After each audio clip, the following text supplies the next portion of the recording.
அது சரி, இந்த சுட்டி பையன் யாரு?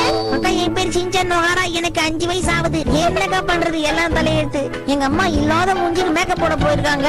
எங்க அப்பா வெளியே கூட்டு போறேன்னு சொல்லிட்டு பாத்ரூம் முதல்ல இங்க வந்து உட்காந்துட்டாரு. இந்த சின்ன பசங்க நிலைமைய பாத்தீங்களா? மண்டை காய்ச்சல் தாங்க முடியல. எனக்கு கொஞ்ச நேரம் ரிலாக்ஸ் பண்ணணும். ஒரு நண்பனா நீ எனக்கு என்ன பண்ண போறேன்னு சொல்லு. அதுக்கு என்னென்ன பண்ண சொல்ற?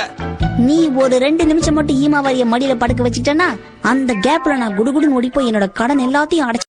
லஞ்ச் டைம் வந்துருச்சு, வீட்டுக்கு போறேன். வீட்டுக்கு போய் சாப்பிட போறேன். சாப்பிட்டு முடிச்சிட்டு தூங்க போறேன். தூங்கி முடிச்சிட்டு ஓட போறேன். தலைகாணி வச்சு தூங்கு. வெறும் தரல படுத்தா கழுத்து துளுக்கு பிடிச்சிக்குமா சொன்னாங்க. ஷின்சான், என்ன பண்ணிட்டு இருக்க? சோமாவாரி தூங்கிட்டு இருக்கு, டிஸ்டர்ப் பண்ணாதீங்க. நீ தூங்குடி செல்லம். என்னப்பா பண்ற தம்பி? என்ன பண்றேன்னு கேட்டேன். இந்த பெயிண்டிங்ல ஏதோ ஒரு பிழை இருக்கிறதே.